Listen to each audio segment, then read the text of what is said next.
I got bitten by a dog, had to get rabies shots, and ran into my ex.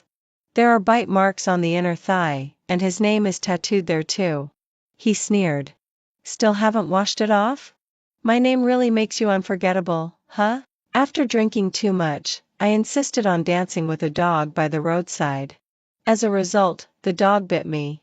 Now, I'm sitting in the animal injury department, staring at my ex, who I once cheated on, as we lock eyes. I suspect a medical accident might happen, because the sound of Sonny snapping open the ampoule is crisp. He sucks the clear liquid into the syringe, and his eyes above the mask remain as cold as ever. He frowns when looking at me. Pull your skirt up a bit. I hesitated for a second or two, and the man clicked his tongue in annoyance. I've seen worse. Sonny said that getting immunoglobulin would hurt. I didn't expect it to hurt that much. The bite is in a rather awkward place, on the inner thigh. His name is still prominently tattooed there, making it look like I can't forget him. The iodine-soaked cotton ball pressed against the wound, his movements were rough. If you knew, you'd think he was cleaning my wound. If you didn't, you'd think he was angrily trying to rub something off. The needle went in swiftly and without mercy. I gasped in pain. He shot a glance at me. Does it hurt? Didn't hear you scream when you got my name tattooed. After Sonny finished that injection, he disappeared. When the door opened again, it was a nurse who asked me to show my upper arm for the vaccine. I originally planned to roll up my sleeve, but the nurse said that wouldn't work, so I had to take half my shirt off. After all, we're both women, so it's not a big deal to just wear a bra. Where's Dr. Sonny? The nurse was preparing the syringe, and I looked up to ask her. He went to see patients. Is there anything you need? I responded with a simple "oh." I thought he would also be the one to administer the vaccine. With such a fine needle for the vaccine, there isn't much pain, and while pressing the cotton, I focused on the paper the nurse just gave me. It said I need to come back 4 more times for the vaccine to be complete. So, will Dr. Sonny still be? I looked up to ask the nurse but suddenly met a pair of cold eyes. I didn't notice when he came in. He was opening the cabinet where the medicines were stored. His smile wasn't friendly at all. Don't worry, you won't see me. I won't be on shift those days. I froze, watching his long fingers handle the glass bottles. It wasn't until the door closed that I realized, half-dressed, I seemed to have been seen by him. I got bitten by a dog the day before yesterday after drinking, ran into my ex at the hospital yesterday, and today I have to move. I've been busy for a while, just about managing to get the scattered boxes upstairs. I offered the delivery guy a bottle of ice cola as thanks, but he refused. Hey, little girl, no need for that. I really can't stand sweet drinks, too sweet, too sweet.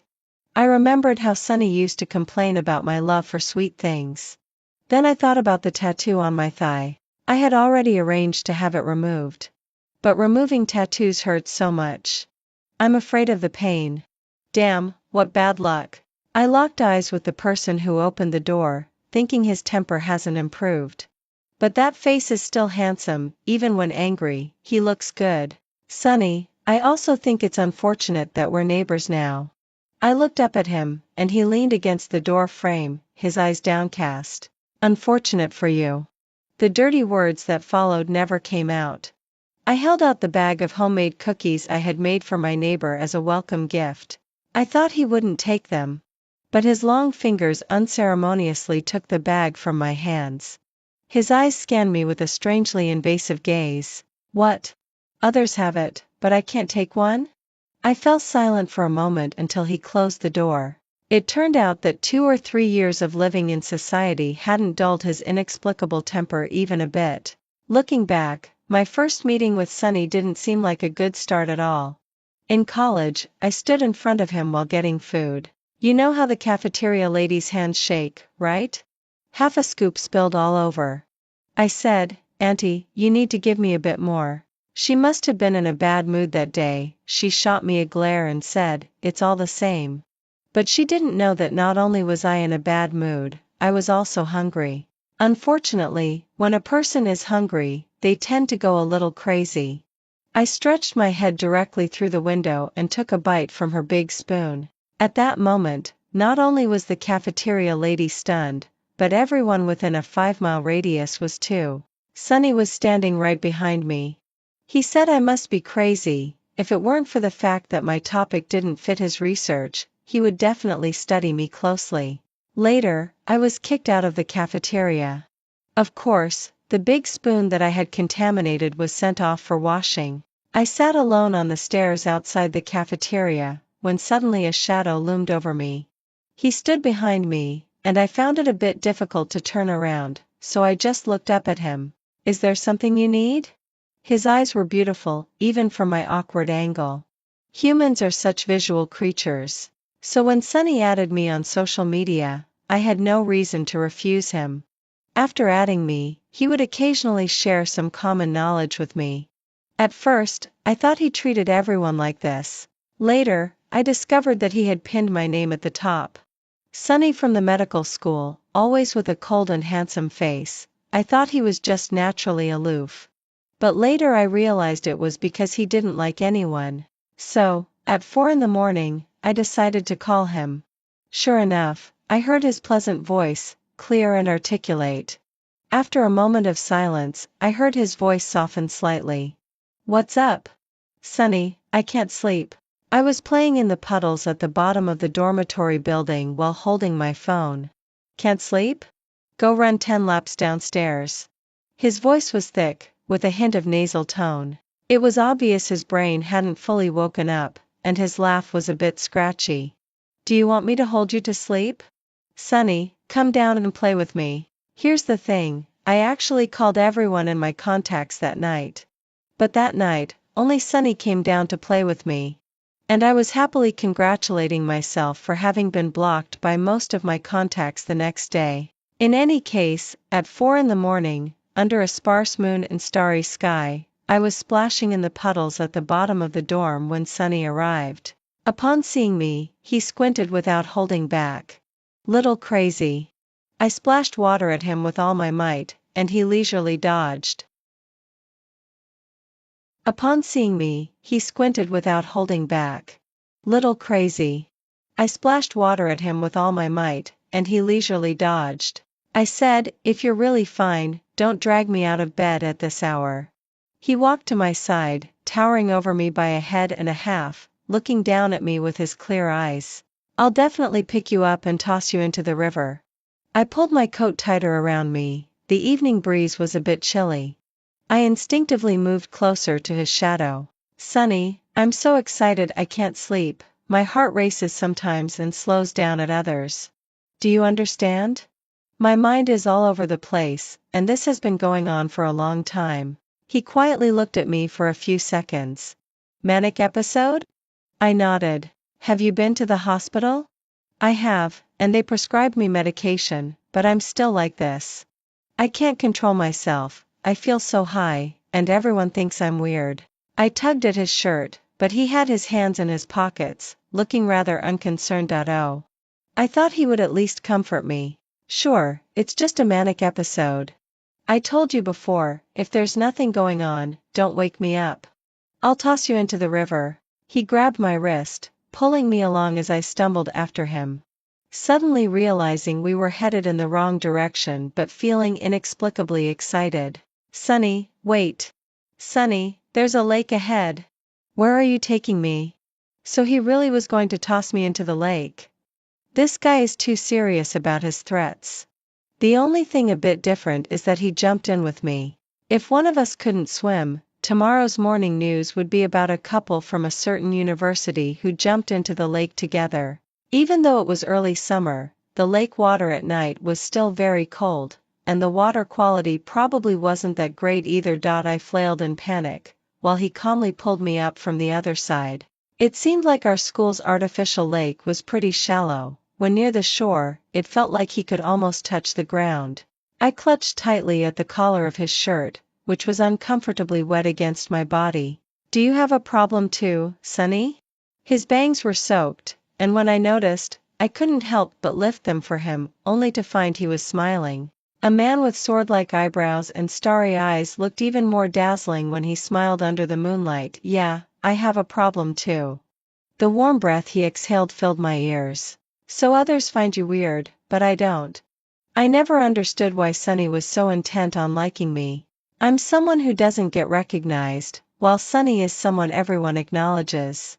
This is evident from how he effortlessly wins scholarships, while my classmates avoid me like the plague. So when I boredly poked my rice with chopsticks, I never imagined anyone would sit across from me. Hey, Sunny, what a coincidence. I greeted the person opposite me awkwardly as he unwrapped his chopsticks. His clear knuckles and the way he elegantly split the disposable chopsticks were somehow delightful to watch. Not really, there are so many empty seats in the cafeteria. Why would I sit in front of you? Because I came to find you. He always speaks so directly. I shoved a mouthful of rice into my mouth, feeling his gaze on me but too timid to look up. So I sped up my eating pace to triple. Until I felt a nudge against my leg under the table. Sunny, comfortably leaning back in his chair, was waiting for me to look up at him.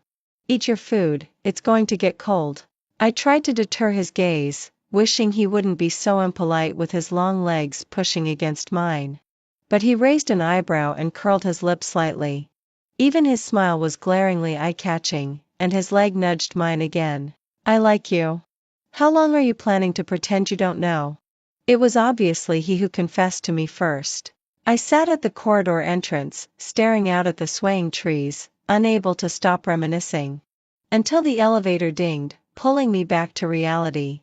Dr. Sunny, you really made me wait a long time.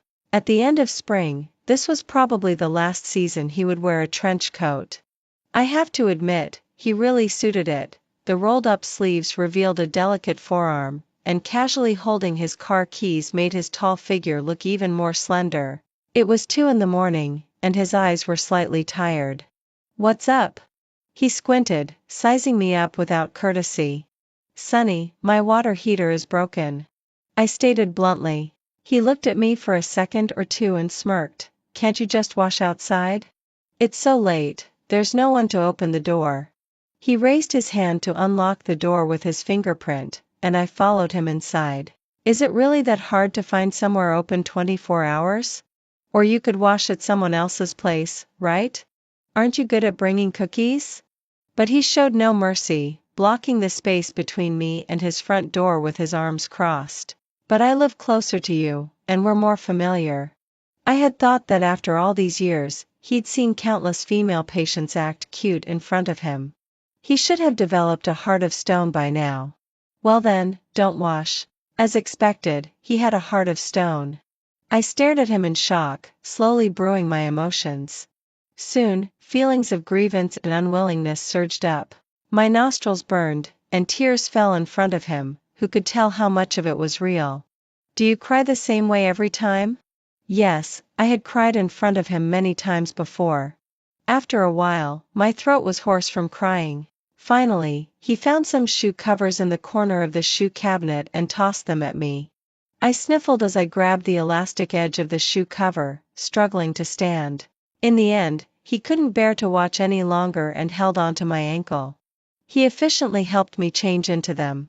His home was as indifferent as ever. There wasn't a single lively thing. I'd believe it if someone told me the place hadn't been lived in for months. The bathroom, go wash. He pointed with his chin to indicate where the bathroom was. But I stood in front of him, showing no intention of moving. What are you planning? Clearly, after not seeing me for years, Sunny had forgotten what kind of lunatic I was. I took a few steps forward and suddenly lunged at him. Who would have defenses in their own home?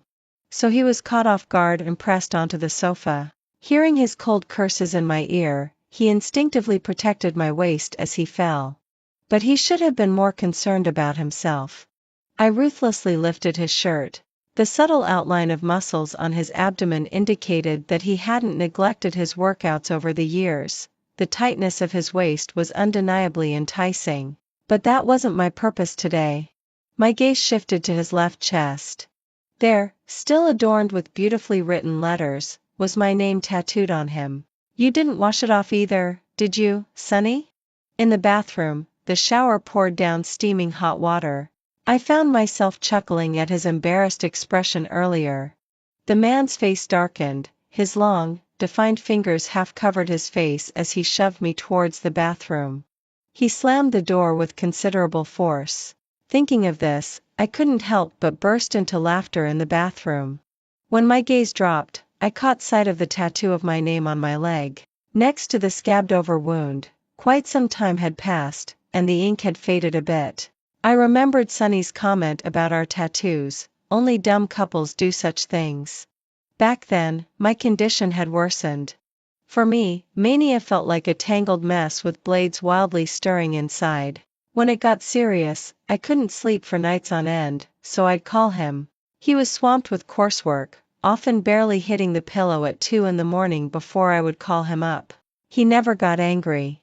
One day, I was leaning over the balcony in my dormitory and told him I wanted to get a tattoo. He paused for a second or two and asked in a husky voice, "Why?" I made a friend who is also a patient, and she mentioned that whenever she has an episode, she gets a tattoo. It really helps ease her anxiety.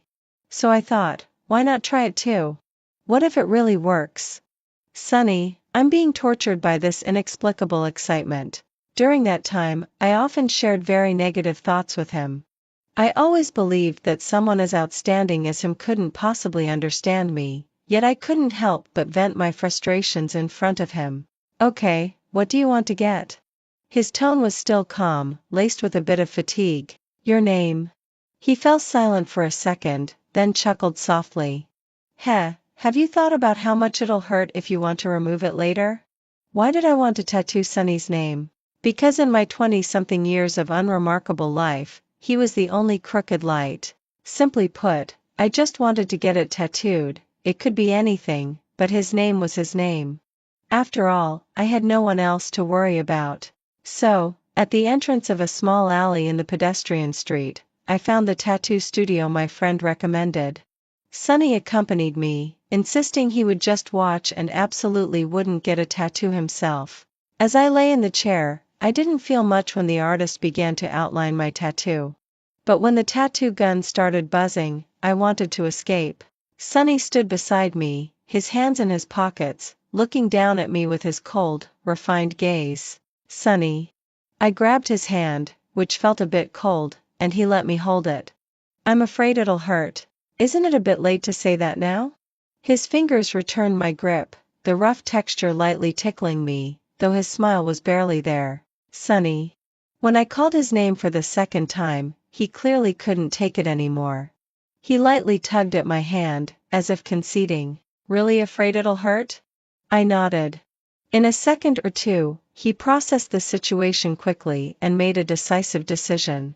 He turned around, flipped through a reference book for the tattoo designs, and pointed one out to the artist.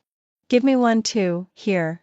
It was as simple as asking for another 2 portions of food. I was stunned. I had only meant to act a bit spoiled, not intending for him to get one. But he said to get it, and just like that, it was done. He chose a spot where the skin was thin, so it probably hurt a lot more than where I was getting mine. Once finished, his skin turned red, but he looked like it didn't bother him at all. "All right, couple tattoos." As he put on his coat, he smiled contentedly, even taking the time to ruffle my hair. "Don't complain about the pain, I'm here to suffer with you. How about that?" When I pulled the collar of my clothes as I stepped out of the bathroom, Sunny was leaning on the sofa, reading. His high-nose bridge held up gold-rimmed glasses, making him look more enticing.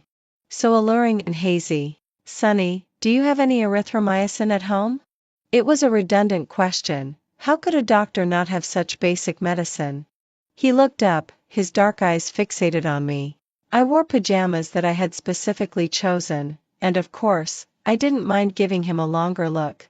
However, he didn't linger his gaze for long. He lazily got up, tossing something aside on the sofa, and walked toward the living room, with me trailing behind. It seemed he opened the storage cabinet, and I noticed a huge teddy bear I had given him long ago still hidden inside. He hadn't thrown it away. When I tried to get a better look, he turned slightly to block my view. "Hasn't anyone told you that when you're at someone else's house, you shouldn't be snooping around?" The word "someone else" somewhat flustered my heart. His gaze was downward, seemingly unwilling to look at me, his entire demeanor lazy as he leaned against the cabinet. The erythromycin ointment waved in front of me. What's wrong? Is the last wound still inflamed, not healed? His voice was gentle, melding seamlessly with the soft light, making it even more pleasing. I shook my head, pushing my hair aside to show him. My ear hole is inflamed again, take a look. I had gotten my ear pierced a few years ago, and since then, it had frequently become inflamed. Sonny knew about this. He often teased me for not choosing the right person to pierce my ears. He used to say he could do it better. Sonny, I can't reach this spot. I chased after him, but he took 2 steps for every one of mine and suddenly stopped. I nearly bumped into him. I seemed to hear him sigh. He turned to look at me, bending slightly to get closer, and I could see the small mole at the corner of his eye. Here? He adjusted the ear stud for me. I nodded. He squeezed some ointment onto a cotton swab, pinching my earlobe with one hand while slowly spreading the ointment with the other. When he focused on something, his gaze was serious and deep. If it's still inflamed, you should just take out the ear stud, you might be allergic. As he spoke, his breath sprayed softly against my ears. Sonny. I called his name, and he responded with a light mm. I don't really want to go home tonight. I often spoke without thinking, and as soon as the words left my mouth, I felt awkward. Just like now, he remained silent for quite a while. Finally, he straightened up, a hint of teasing laughter in his voice as he called my name coldly. Do you really have no sense of boundaries in your eyes?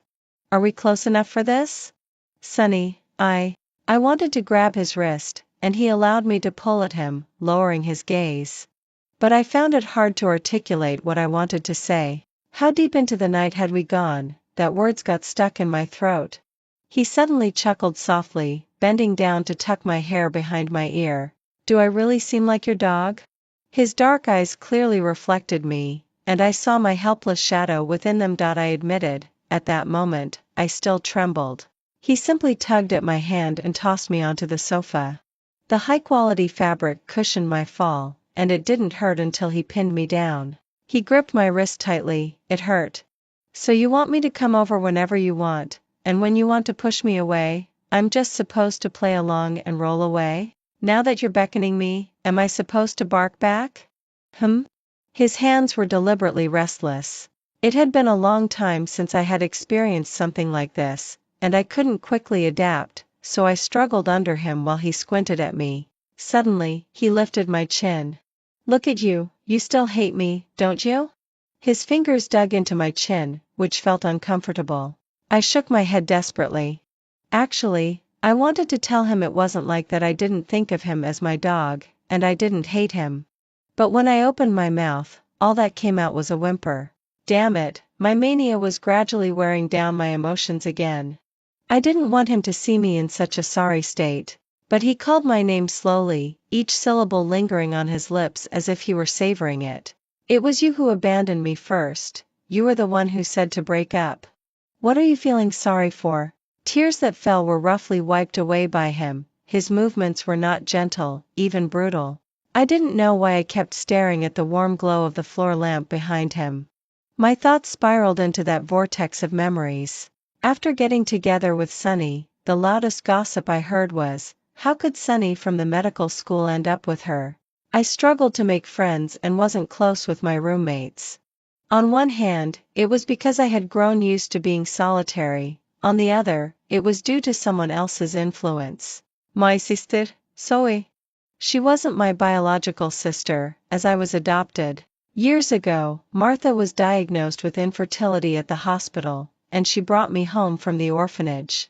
At first, they treated me well until one day when Martha returned from the hospital looking elated. I didn't understand why she was so happy at the time. She said she was pregnant. Later, when my sister was born, everything I had was taken away. Zoe was biological, so my parents naturally treated her much better than they did me. Since she was the long-desired child, my adoptive parents spoiled her endlessly. So I was always under Zoe's shadow. She looked down on me, envied me, and whenever she did something wrong, she would shift the blame onto me, rallying her friends to isolate me.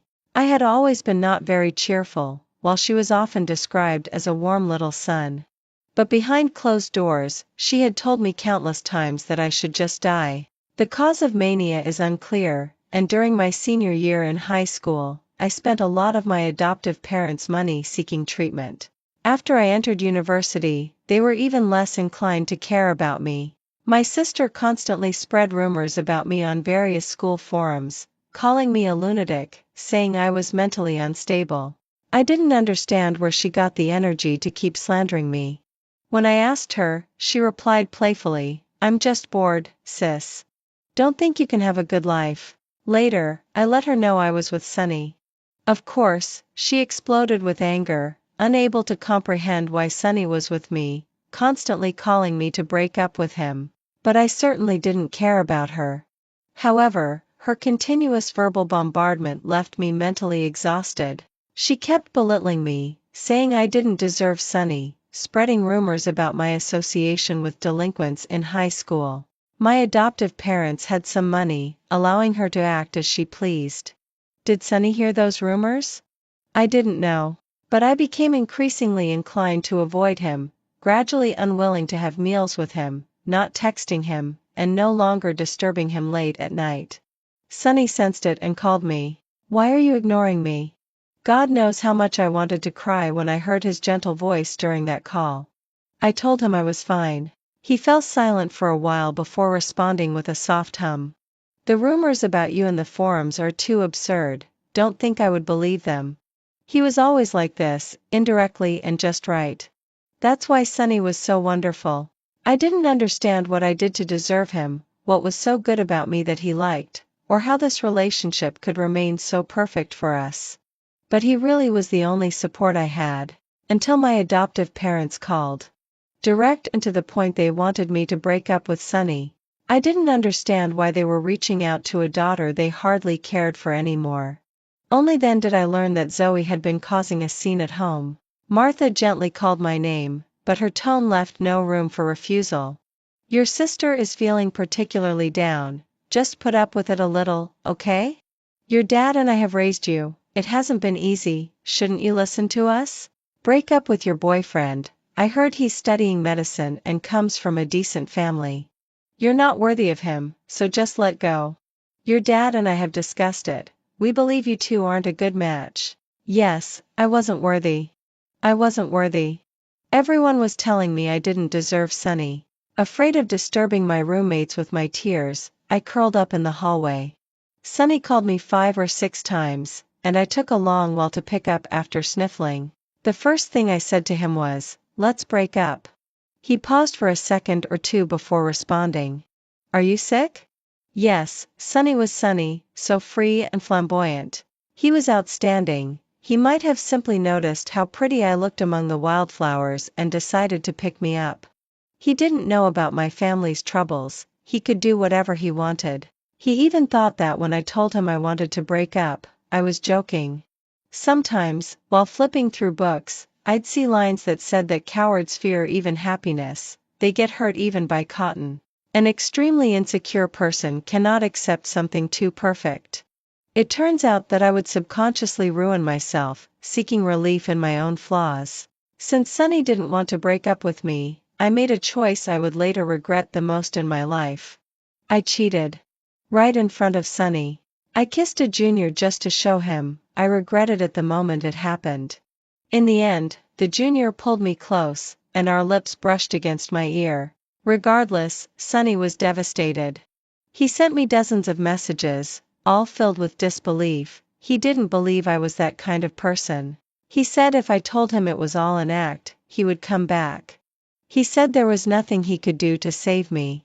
But I still told him I didn't want him anymore. I remember the last call he made to me, his voice was hoarse. The emotions in his words were so intense. So when he spoke, I just cried.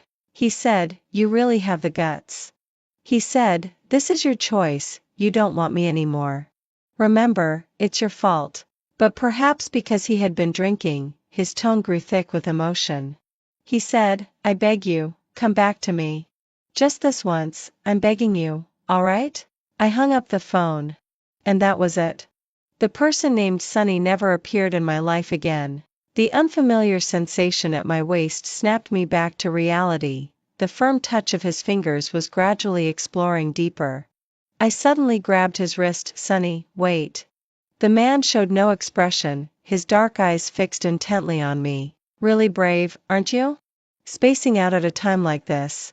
I suddenly relaxed and stopped struggling, allowing him to take advantage, but he paused. TSK, lying down like that? I lay on the sofa, looking up at him. His beautiful hand finally emerged from under my clothes. As a lead surgeon, his nails were smoothly and neatly trimmed. He slowly buttoned the neckline of my nightgown. What's this? Giving your little dog a taste of sweetness? The man lightly pinched my chin, and his cold words sent a shiver through me. Forget it, your little dog thinks you. He finally stood up, looking down at me from above. Disgusting. Summer was approaching, and this might be the last wave of coolness. The late spring rain fell especially cold. I sat in a chair in the hospital corridor, pressing down on a cotton ball. After receiving the second-to-last rabies shot, I hadn't seen Sunny in the hospital as he had said. In truth, despite being neighbors, we hardly ever ran into each other. Even if we occasionally met while taking out the trash, his cold glance made me feel powerless. I was somewhat frightened. The once amazing Sunny now avoided me, and I feared that if I got any closer, he would move away from me entirely.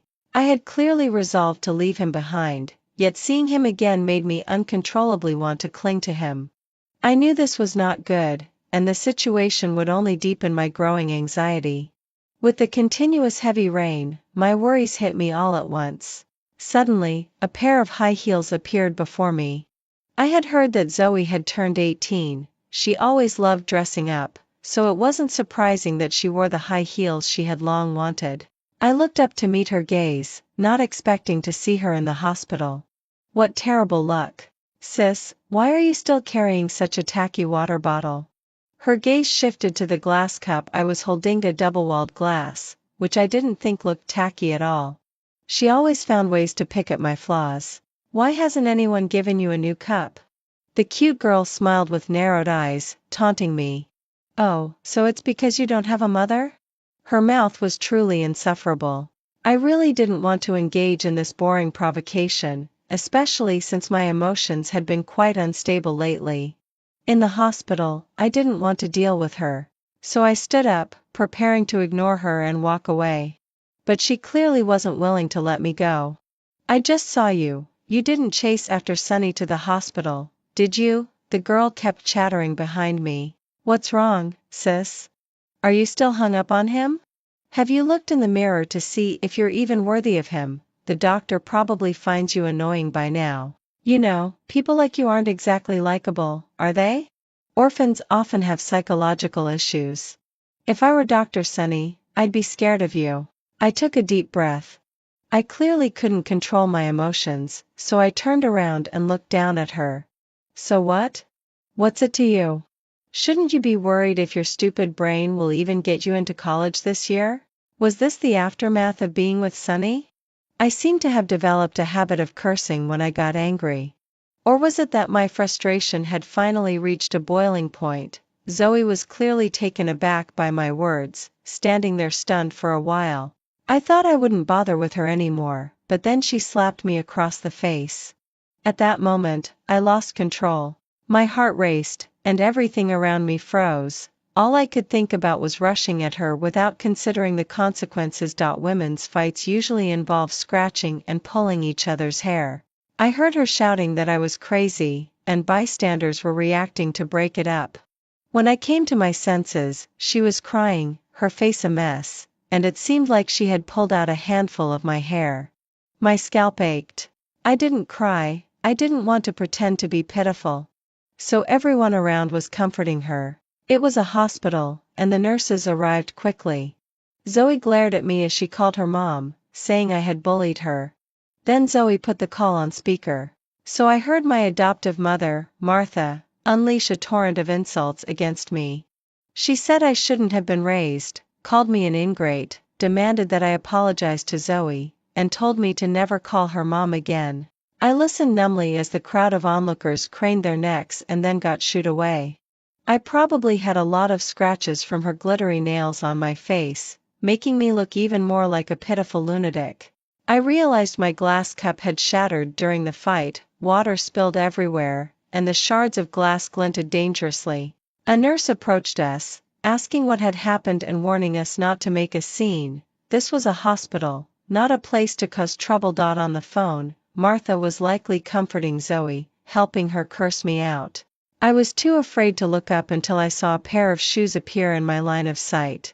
Strangely, no matter what I saw related to Sonny, I could always recognize it as his. So he was in the hospital today. He had his hands in the pockets of his coat, looking down at me. I didn't know how to describe the expression on his face as he looked at me. Perhaps it was the mask covering most of his features that made everything unclear. I opened my mouth to call his name. Sonny, is my forehead bleeding? I knew why I relied on Sonny. He had given me love during my hollow 20 years, now that love belonged to him, and he could take it back just as easily. So I looked up at him. He stood in front of me, his eyes cold and businesslike. Go get a number to see a nurse for your wound. I stared at him in disbelief. He sighed. I just stopped by to get some medicine. That meant he didn't want to get involved with me. Don't look for him. Don't ask him to treat my wounds. Yes, he had told me before that he found me disgusting. I deserved it. I had abandoned him. What was I even longing for? To have him come back and love me again? I suddenly looked down. The shiny glass shards beneath my feet caught my eye. I had thought it was just my water cup, and even if the cleaning staff had to deal with it, I wanted to at least gather the pieces. But when my hand touched the shards, I suddenly grabbed them tightly. Then I clenched my fist. The initial pain was excruciating, and I stared in shock as drops of blood flowed from my palm, splattering onto the floor and mixing with the tiny shards of glass. Opening my hand, the small pieces embedded themselves into my wound. It hurt so much. But before I could examine it closely, my wrist was suddenly grabbed tightly, fingers white with pressure as they held my trembling hand. I rarely saw Sonny flustered. Bright red blood streamed from my hand onto his skin. He was almost gritting his teeth as he called my name. Even the last syllable trembled. I knew what kind of person I was. I understood my own pettiness, so I sat on the hospital bed, lowering my eyes to watch him as he carefully pulled the glass shards out of my wound with tweezers, bit by bit. My mood lifted slightly. Sonny, you still can't help but care for me. The saline solution stung as it washed over the wound, and I instinctively flinched, but he held my hand firmly in place. He kept silent, not saying a word. When his eyelashes drooped, they cast a shadow over his eyelids, obscuring his expression. I sensed he was a bit angry. I moved my hand, which he was holding, and finally, after I squirmed restlessly for the third time, he looked at me. His dark eyes always gave off a cold impression. What are you fidgeting about? Don't you think there's enough glass sticking into me? What on earth is going through your mind, grabbing glass with your hands? I stared at him, taken aback by the rare anger on his handsome face. He looked really fierce. I lowered my head, glancing at the curtain in the examination room, where a sliver of light was quietly seeping through the gap. Sonny, I had another episode. I reached up to touch my chin, which had also been scratched. It burned painfully when I pressed it. In these past few years, I still haven't been able to control myself. I can scare people when I get anxious. Just now, I knew I shouldn't have fought. But I still can't help myself. Sometimes, I can't sleep at all, even when I'm dead tired. It's frustrating. Luckily, no one's watching me. When you show up, I can't help but want to find you. I know it's my fault. I know you hate me. I know I'm a coward for trying to get your attention in such a pathetic way. So, please be a little understanding. I genuinely didn't know what else to say, and I instinctively looked at his lips. He lifted my chin, and the cool cotton ball brushed against my wound. Understanding? You're quite annoying, to be honest. It was time for the familiar impatient Sonny to clean my wound.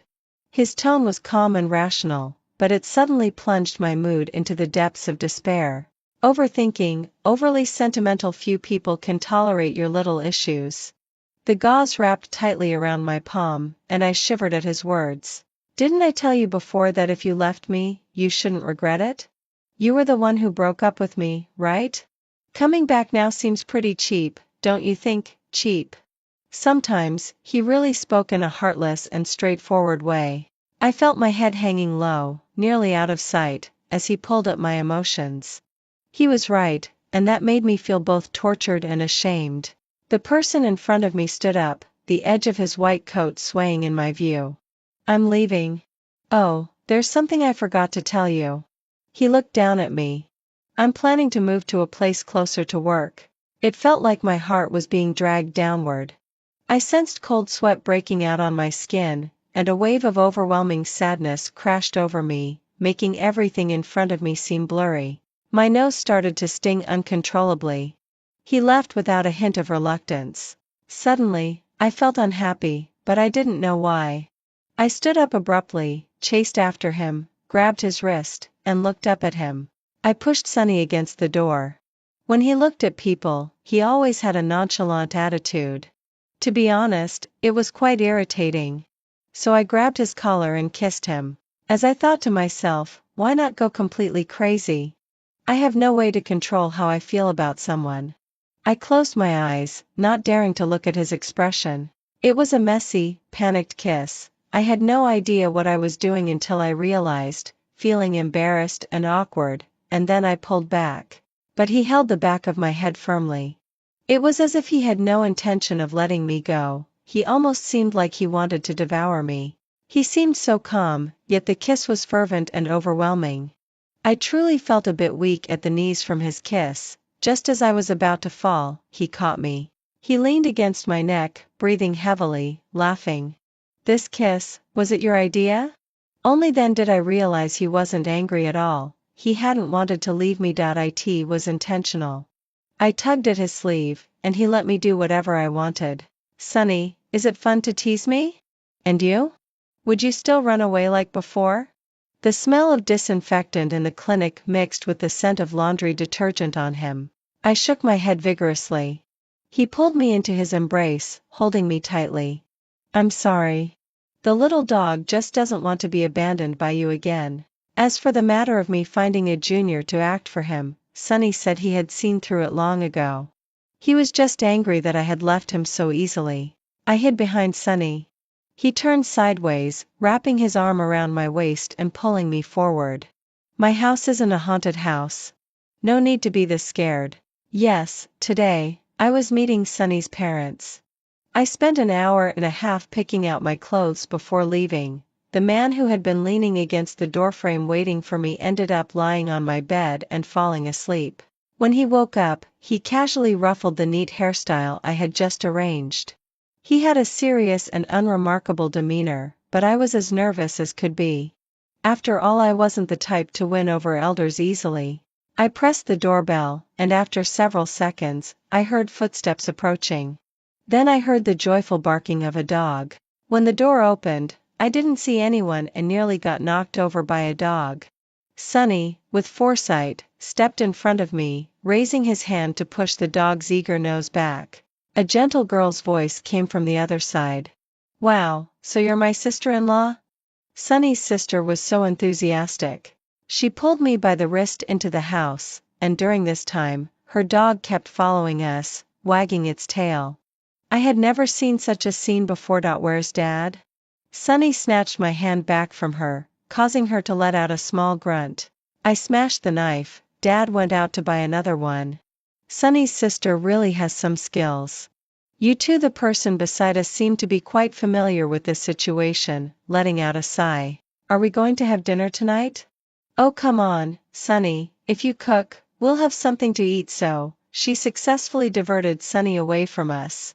Now, she was looking me up and down, not with a scrutinizing gaze, but with an eager curiosity. This lady, she shaped her hand into a microphone and held it against my chin. How do you tolerate Sunny's bad temper? I was momentarily speechless. If Sunny bullies you, you must tell me. As his sister, I have a way of teaching him a lesson. How old are you? Are you younger than me? Let me tell you, I've always wanted a younger sister. Don't worry, I'm not a gold-digging sister, I'm a sister-in-law digger. Hee hee, you're so cute, no wonder Sunny likes you. Before I could react, my cheeks were pinched unexpectedly, and I sat there, unsure of where to place my hands. The contrast between these two siblings was too stark. Don't scare her. Suddenly, my eyes were covered, and Sunny's cool voice sounded from above. He gently tilted my head back, making me lift my chin. Seriously, are you jealous? I heard his sister's unimpressed voice. I just don't want you to lead my girlfriend astray. His voice suddenly lowered, brushing against my ear, his warm breath sending a shiver down my spine. Be good, don't play with my sister. Just play with me. Did Sunny become a child the moment he got home? Before long, Sunny's dad returned. I had secretly imagined 100 different scenarios about meeting him. Sunny's dad was a well-respected educator in our city. I thought he'd be a calm and stern father, but unexpectedly he was so friendly. The older man grabbed Sunny's sister, continuously confirming if Sunny really brought a girlfriend home. What a lovely girl to be with our little Sunny. I also think it's unbelievable. His sister chimed in. Actually, I knew they were asking each other rhetorical questions, but their voices were quite loud. Before coming to Sunny's house, he had told them about my situation to some extent. So, I was quite grateful. They tried to lighten the atmosphere, taking care of someone as sensitive as me, preventing me from feeling as nervous as I was when I first entered. Their dog kept wagging its tail at me as well. It seemed like Sunny did most of the cooking for dinner. I helped a little in the kitchen, and Sunny told me that his dad and sister didn't cook much. Dad was so excited this morning, telling me he wanted to prepare a big feast for you, but I thought it would be better to order takeout. It's fine. I handed him the chopped green onions and ginger, watching as they sizzled when they hit the hot oil. I'm really happy. Perhaps it was finally participating in the warmth of everyday life. I was no longer the disliked presence. I was finally getting a compliment. I blinked, realizing my eyes were a bit teary. Was it the spicy peppers being too stimulating? Suddenly, a piece of chicken was offered in front of me. Don't cry. He looked down, his gaze as light as always. You know I can't stand to see you cry. After dinner, Sunny and I strolled into the yard. The stars tonight were bright, and his yard was beautifully maintained. The winding stone path led to some mountain rocks, and there were scattered potted plants, lush and green. I bit down on the straw of the milk he gave me. His sister had handed it to me. Is it good? The person beside me raised an eyebrow, and I nodded absent-mindedly. Did you know that milk residue can provide a good living environment for anaerobic bacteria, speeding up bacterial growth? Moreover, these bacteria can decompose proteins and produce gas with a sulfur-like smell. Ah? So what? I listened, dazed, to his sudden science lesson. So, he leaned in, catching a gust of wind, and the moon in his eyes looked like an unscattered galaxy. He lowered his voice and teased. To kiss you with a milky taste, I have to be quick. I suddenly remembered a long time ago when I asked him why he liked me. He simply said he liked me for no reason. I felt unhappy, thinking he was just brushing me off. Fine, maybe it's because you're fun. So he tried to coax me. I wasn't satisfied. Then it's because you're cute. You have a good temper. Your mind is strange. You solve math problems really quickly. I can't stay mad at you. You. He listed so many reasons in one breath. In the end, he gently tapped my forehead. Yes, there's no real reason for liking you. But if I had to say, anything can be a reason to like you. End of the story.